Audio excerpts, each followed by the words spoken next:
हे दोस्तों, मैं चिराग एक और वीडियो के साथ अकाउंट्स विद चिराग चैनल पर आपका वेलकम करता हूं, जहां आप कॉन्सेप्ट को रटते नहीं, कॉन्सेप्ट को समझते हैं। तो देखिए, आज हम कवर कर रहे हैं लीगल एस्पेक्ट ऑफ बिजनेस से रिलेटेड इंडियन कॉन्ट्रैक्ट एक्ट 1872 की फर्स्ट वीडियो। अगर आपको वीडियो पसंद आती है तो वीडियो को लाइक और शेयर जरूर करना है। चैनल को सब्सक्राइब नहीं किया तो चैनल को सब्सक्राइब जरूर कर देना है। अब देखिए, जो भी स्पेसिफिक एक्ट होते हैं उनकी अपनी एक आइडेंटिटी होती है, एक पहचान होती है। फॉर एग्जाम्पल, अगर आपने कार या बाइक तो परचेज की होगी तो आपको उनसे रिलेटेड रोड सेफ्टी के रेगुलेशन रूल्स पता होंगे।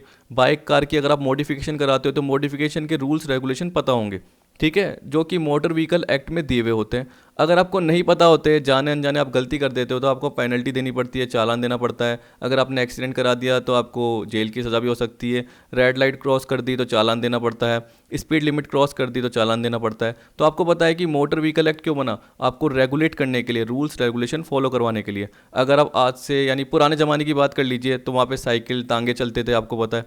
तो आपको पता है कि उस वक्त रूल्स रेगुलेशन इतने थे ही नहीं, ठीक, क्योंकि आपको पता है कि पॉपुलेशन ज़्यादा नहीं थी तो ट्रैफिक प्रॉब्लम नहीं थी। इसके अलावा एक्सीडेंटल प्रॉब्लम भी नहीं होती थी। लेकिन धीरे धीरे करके जैसे पॉपुलेशन बढ़ती गई तो ट्रैफिक प्रॉब्लम्स बढ़ती गई, एक्सीडेंटल केस ज़्यादा आने लग गए एक तरीके से। तो इसलिए मोटर व्हीकल एक्ट लेके आया गया, जिसके थ्रू रूल्स रेगुलेशन आपसे फॉलो करवाए गए। इसी को लिंक इससे कर सकते हो कि generally Indian contract act commercial agreement की बात कर रहा है कि ए पार्टी बी पार्टी के साथ जो भी ट्रांजेक्शन कर रही है कमर्शियल, उसमें दूसरी पार्टी क्या पता फ़ायदा उठा रही हो या पहली पार्टी फ़ायदा उठा रही हो, जानबूझ के फ्रॉड कर रही हो, जानबूझ के एग्रीमेंट को बीच में ब्रीच कर रही हो, तोड़ रही हो। तो उस केस में ये इंडियन कॉन्ट्रैक्ट एक्ट आ गया, जिसमें दोनों पार्टीज़ का नुकसान नहीं हो और दोनों के बेनिफिट के लिए काम किया जा सके। तो इसमें भी पेनल्टी के प्रोविज़न आ गए, बहुत सारे अलग अलग सेक्शन आ गए। तो जनरल प्रिंसिपल भी आ गए और स्पेशल काइंड ऑफ प्रिंसिपल भी आ गए, जो हम कवर करेंगे। लेकिन अभी हम क्या देख रहे हैं कि कॉन्ट्रैक्ट का मतलब क्या होता है, पहले वो देख लेते हैं, जिससे आपको एक बेसिक आइडिया मिल जाएगा।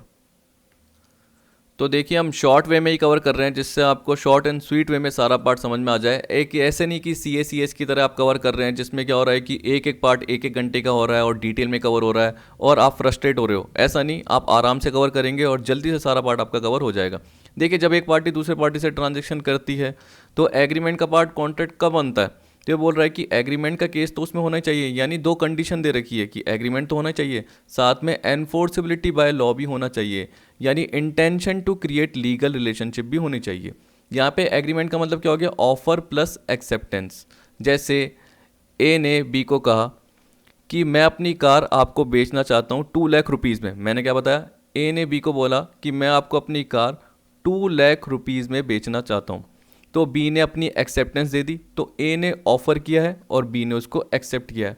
ऑफर प्लस एक्सेप्टेंस मिलके क्या बन जाता है, एग्रीमेंट बन जाता है। ठीक है, आपको ये पता है। पर साथ में एनफोर्सिबिलिटी बाय लॉ भी होनी चाहिए। तो आपको पता है कि अगर बी उस एग्रीमेंट को पूरा नहीं करता, जैसे डेट आ जाती है और बी खरीदता नहीं उस कार को, तो ए उसको कोर्ट के थ्रू, कोर्ट में केस करके लीगल रिलेशनशिप क्रिएट करवा सकता है, यानी लॉ के थ्रू उसको एनफोर्स करवा सकता है। तो हम क्या बोलेंगे, यहाँ पे ये कॉन्ट्रैक्ट का पार्ट है। ठीक है, ये मैंने आपको एक छोटा सा एग्जांपल बताया। याद रखना, कुछ के बदले कुछ, समथिंग इन रिटर्न होना चाहिए। ए अपनी कार बेच रहा है तो बी भी उसके बदले में 2 लाख अमाउंट दे रहा है, तो यहाँ पे कुछ के बदले कुछ है। यहाँ पे रेसिप्रोकल प्रॉमिस भी है, याद रखना कि ए ने प्रॉमिस दिया कि मैं अपनी कार बेच दूंगा अगर आप मुझे 2 लाख रुपीज़ दे दोगे, और बी ने भी प्रॉमिस दे दिया कि मैं आपको 2 लाख रुपीज़ दे दूंगा अगर आप मुझे कार दे दोगे।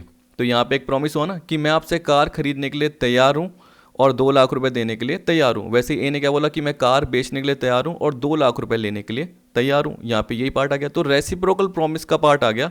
वैसे तो मैं ना आपको थ्योरी के पार्ट में भी कवर कराऊंगा अभी जो आएगा, और एग्जांपल भी कवर करवाऊंगा, लेकिन मैं आपको बताना चाहता था कि कॉन्ट्रैक्ट का जनरली मतलब क्या है। तो याद रखना, एग्रीमेंट होना चाहिए, समथिंग इन रिटर्न पार्ट होना चाहिए, और एनफोर्सिबिलिटी बाय लॉ ये होना चाहिए। मेन तो मैं याद रखता हूँ कि समथिंग इन रिटर्न, क्योंकि देखिए एग्रीमेंट तो होगा लेकिन समथिंग इन रिटर्न होना चाहिए, कुछ के बदले कुछ, और एनफोर्सिबिलिटी बाय लॉ होनी चाहिए। चलिए इसको वैसे समझ लेते हैं, पर उससे पहले एक अनएकेडमी की तरफ से आपके लिए खास ऑफर, तो वो मैं आपको बता देता हूँ।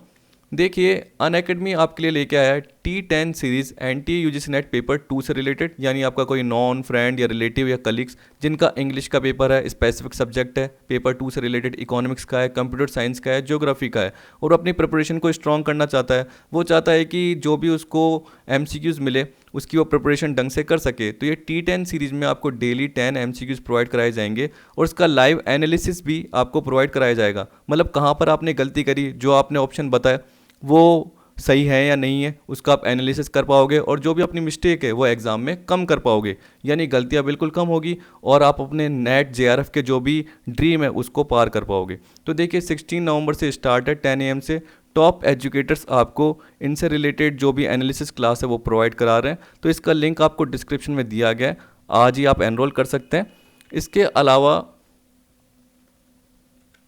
देखिए यहाँ पर T10 सीरीज इकोनॉमिक्स की जो मैंने बताई वो एनालिसिस क्लासेस तानिया भाटिया जी द्वारा ली जा रही है, तो उसका लिंक आपको डिस्क्रिप्शन में दिया गया है, आप जाके चेक कर सकते हैं। वही मैंने बताया 16 नवंबर से 10 AM को, तो आप रेगुलर ज्वाइन कर सकते हैं। डेली बेसिस पे आपको 10 क्वेश्चन प्रोवाइड कराए जाएंगे, उसके बाद एनालिसिस भी आपको दिया जाएगा, जिससे जो भी आपकी मिस्टेक है वो आपको पता चल जाएगी। ओके, अब चलते हैं अपने टॉपिक की तरफ।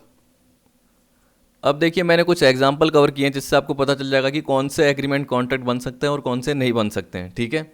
अब देखिए पहले जो मैंने एग्जाम्पल दिया है वो है सोशल एग्रीमेंट का एग्जाम्पल, ठीक है, और ये कभी भी कॉन्ट्रैक्ट नहीं बन सकता। इसमें क्या बोल रहा है कि ए और बी दो फ्रेंड है, ए ने बी को इन्वाइट किया डिनर पे। बी खुश हो गया कि जनरली यार डिनर पे इनवाइट कर रहा है, दोस्त गपशप करेंगे, बातें करेंगे, पुरानी यादें ताज़ा करेंगे। तो जैसे ही ए ने इनवाइट किया बी तैयार हो गया, और बी जिस दिन आ रहा था उस दिन ए के घर पे ताला लगा हुआ मिला। बी को बहुत ज़्यादा गुस्सा आ गया और बी ने बोला कि मैं इसका यानी इस पर केस कर दूंगा कोर्ट में जाके एक तरीके से स्यू कर दूंगा, किसके ऊपर, ए के ऊपर। तो ऐसा नहीं हो सकता, क्योंकि आपको बताया कि ऑफर प्लस एक्सेप्टेंस मिलके एग्रीमेंट तो बन रहा है। लेकिन आप ये बताइए कि मैंने आपको बोला समथिंग इन रिटर्न, ए ने ऑफर दिया बी को डिनर पे इनवाइट करने के लिए, तो ए ने एक तरीके से क्या करा, ऑफर दिया है बी को और बी ने एक्सेप्ट कर लिया।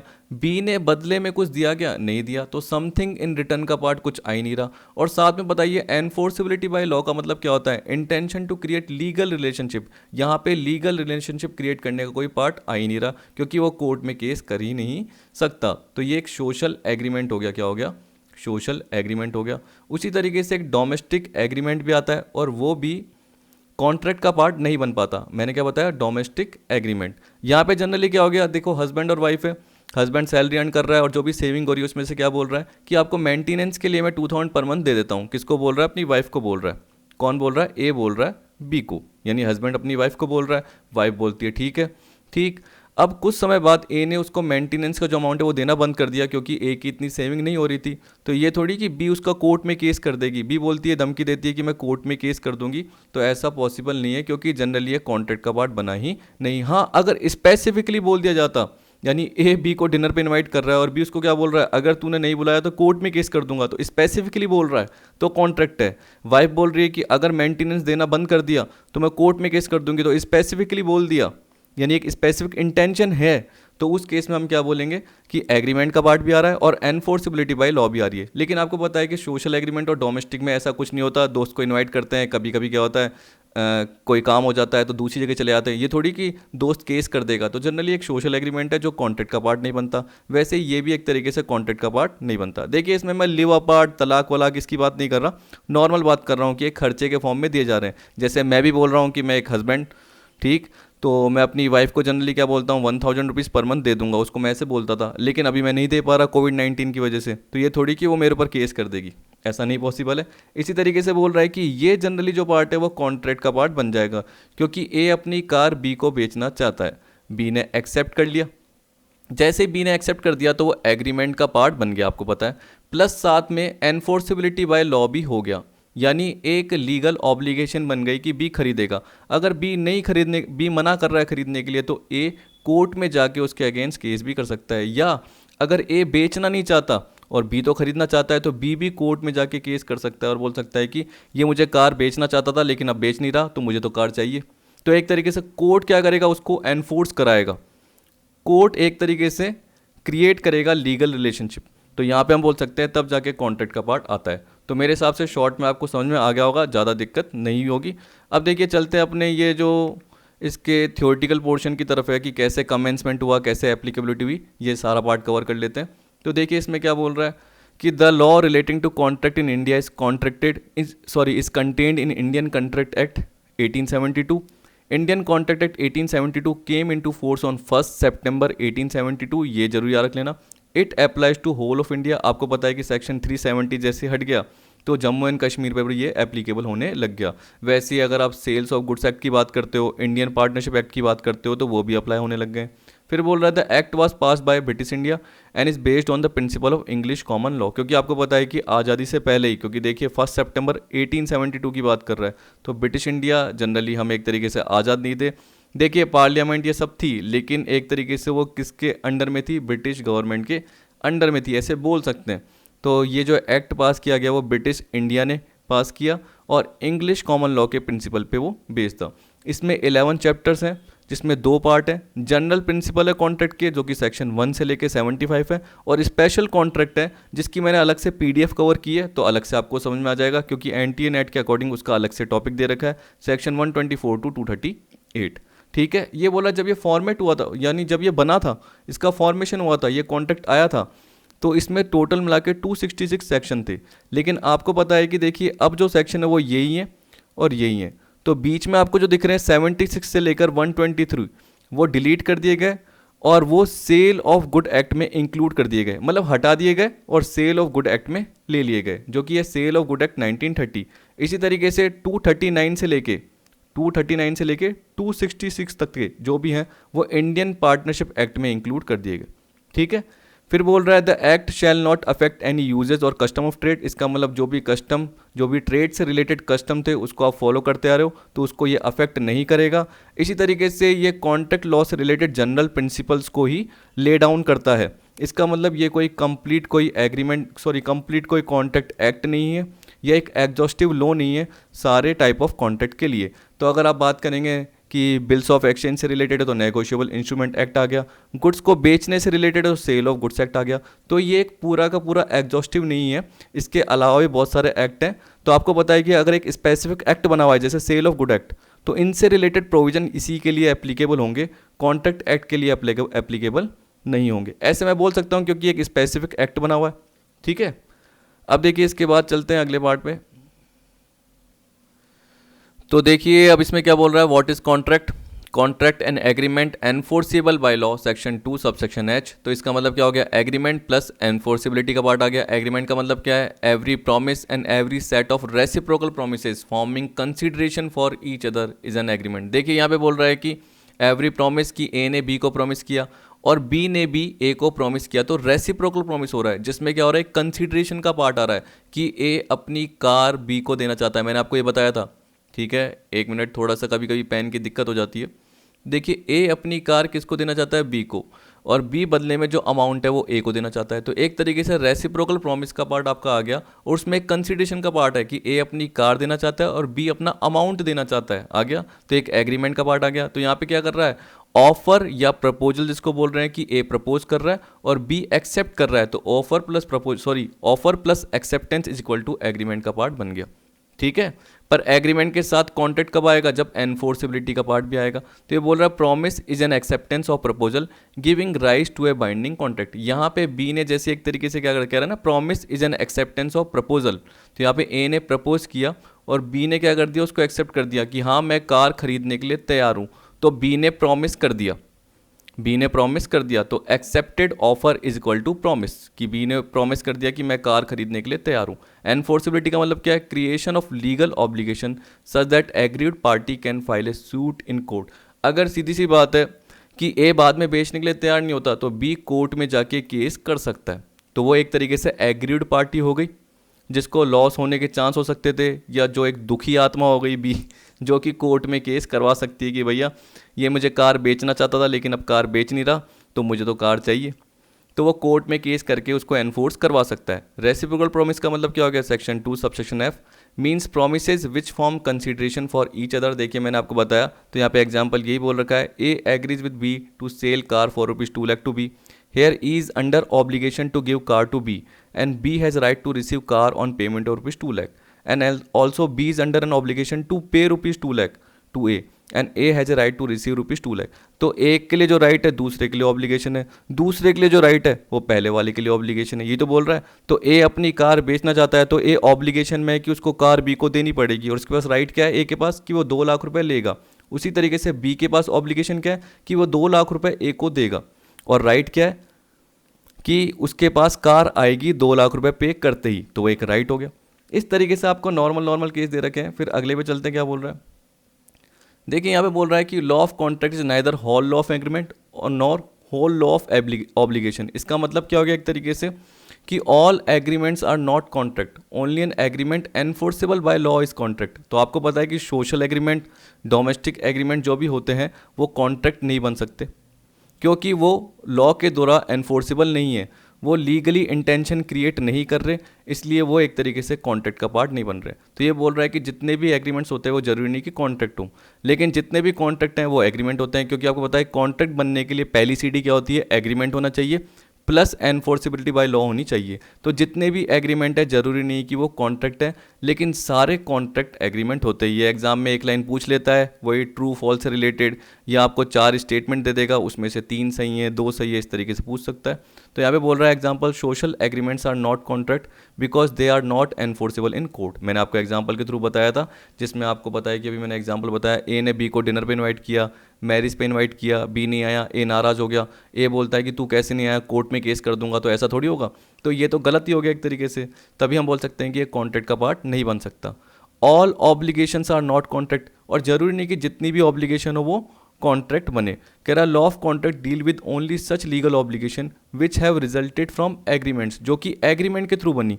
सच obligation must be contractual in nature. इसका मतलब क्या हो गया कि सबसे पहले एग्रीमेंट का पार्ट होना चाहिए, उसके बाद एनफोर्सिबिलिटी का पार्ट होना चाहिए। तो ये नहीं कि आप अपने बच्चे को मेंटेन कर रहे हो तो वो आपकी ऑब्लिगेशन आपको पता है, तो उसमें कोई एग्रीमेंट का पार्ट थोड़ी आया, ये तो आपकी मॉरल ऑब्लिगेशन है।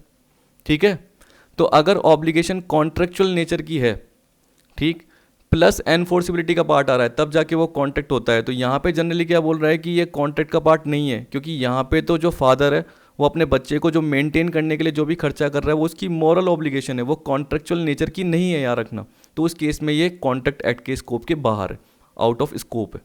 इस तरीके से आपका पार्ट आ गया।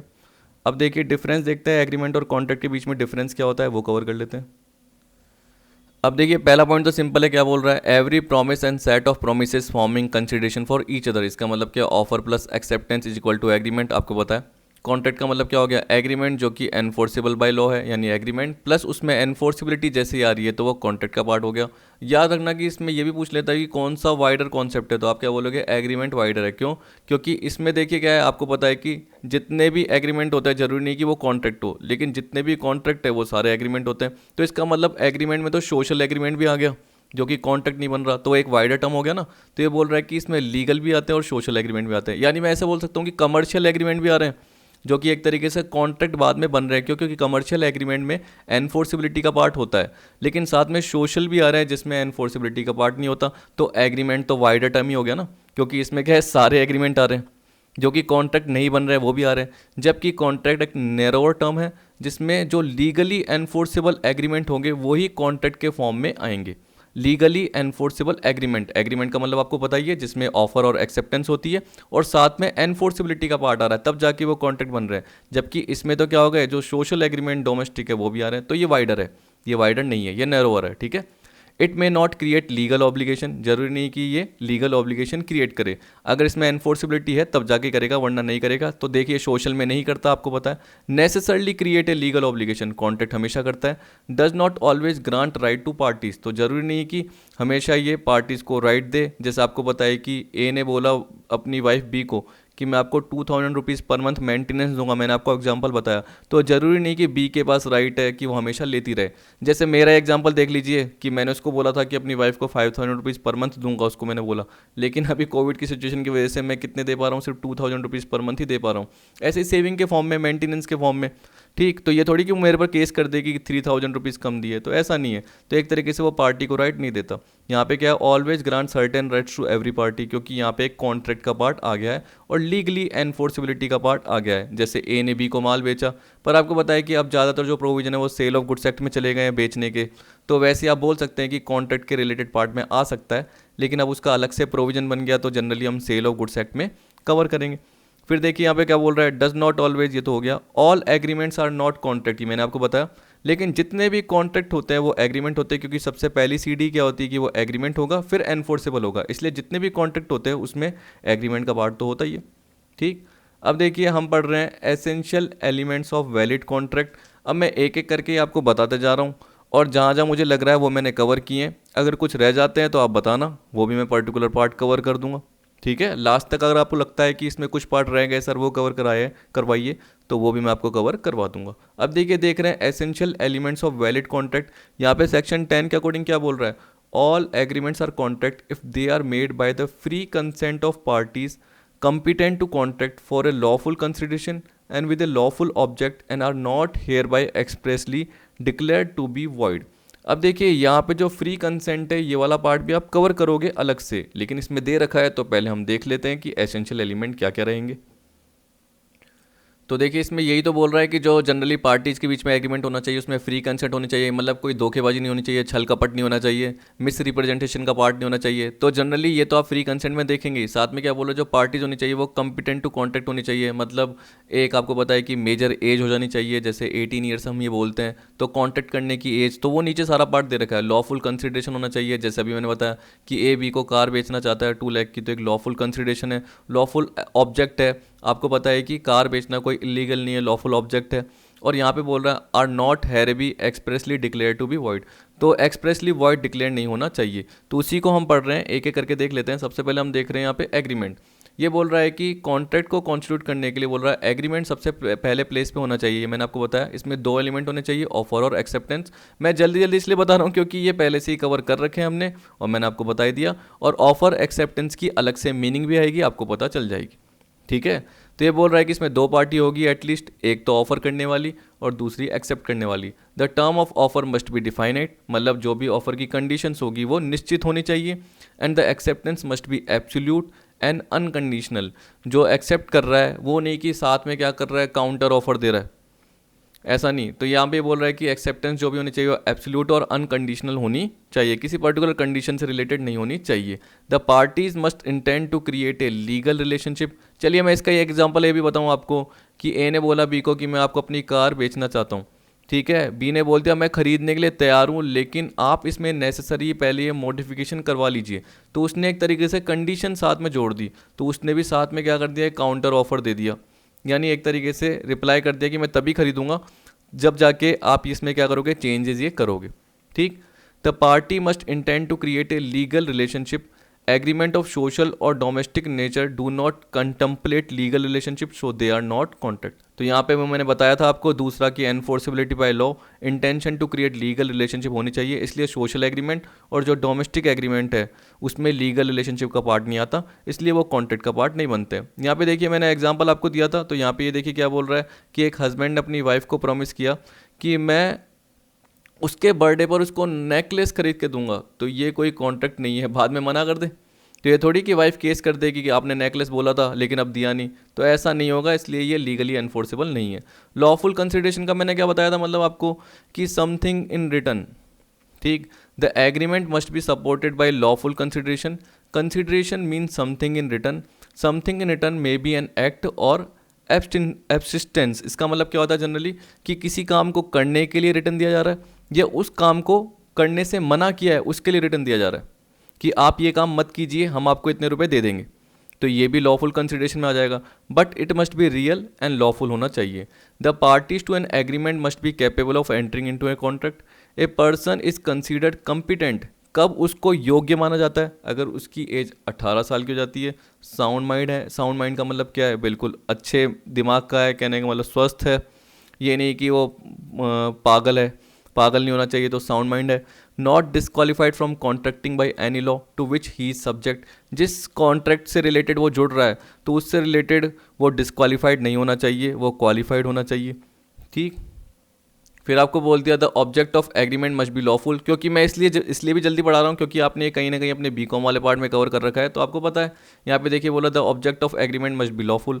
The consent of the party must be free and genuine. जिससे भी सहमति, जैसे ए ने बी को क्या बोल दिया कि मैं आपको कार बेचना चाहता हूँ और आप 2 लाख में ही लोगे, नहीं तो मैं क्या करूँगा, आपकी जैसे वाइफ है उसको किडनैप कर दूंगा। तो यहाँ पे एक तरीके से क्या किया जा रहा है, डराया धमकाया जा रहा है। तो यहाँ पे बोल रहा है कि यहाँ पे डराना धमकाने का पार्ट नहीं होगा, फ्री एंड जेन्युइन होगा। तो यहाँ पे यही बोल रहा है that is not induced by कोर्सन, undue influence, fraud और मिस रिप्रेजेंटेशन, जो कि आप फ्री कंसेंट वाले पार्ट में कवर करोगे, इसलिए मैं डिटेल में भी बता भी नहीं रहा।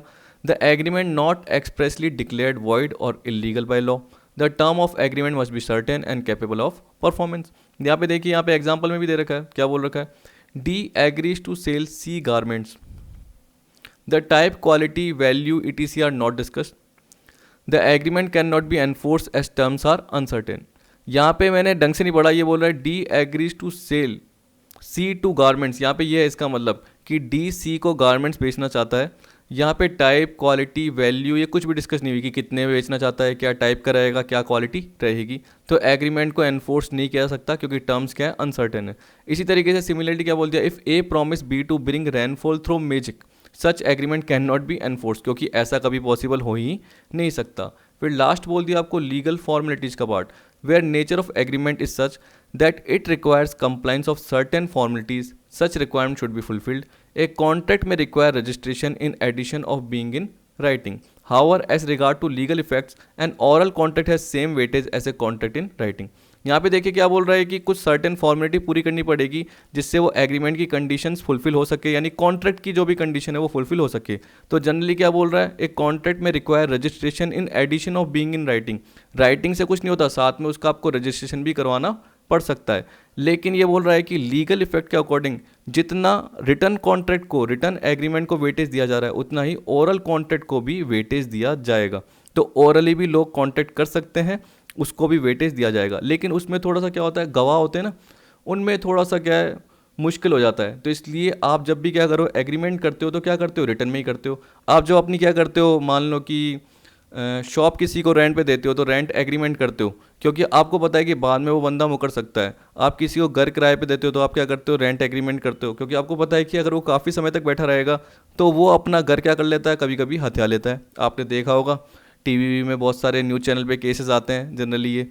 तो आप देख सकते हो कि आपका एग्रीमेंट का पार्ट होना चाहिए और रिटर्न एग्रीमेंट ही होना चाहिए मेरे अकॉर्डिंग। वैसे तो यहाँ पे बोल रखा है कि दोनों को वेटेज दी जानी चाहिए, लेकिन प्रैक्टिकली अगर अप्रोच के हिसाब से देखो तो रिटर्न एग्रीमेंट ही सबसे ज़्यादा वेटेज रखता है, क्योंकि उसमें क्लेम ब्लेम, उसके जो भी गवाह है, जो भी क्लेमेंट है, उसके साइन वाइन तो होते ही हैं। अब देखिए ऑफर और जो अपना एक्सेप्टेंस का पार्ट आएगा वो अगली वीडियो में आएगा। मैंने इतना ज़्यादा पार्ट कवर नहीं करा, लेकिन बीच बीच में मैं आपको बता दूंगा कि क्रॉस ऑफर क्या होता है और special offer, specific offer, general offer क्या होता है, एग्जांपल के थ्रू भी आपको बता दूंगा। कम्युनिकेशन कैसे होगी, एक्सेप्टेंस कैसे होगी, रिवोक कैसे किया जा सकता है किस केसेस में, वो सारा पार्ट आपका अगली वीडियो में आ जाएगा। तो आई होप आपको आज की वीडियो पसंद आई होगी। वीडियो देखने के लिए थैंक यू।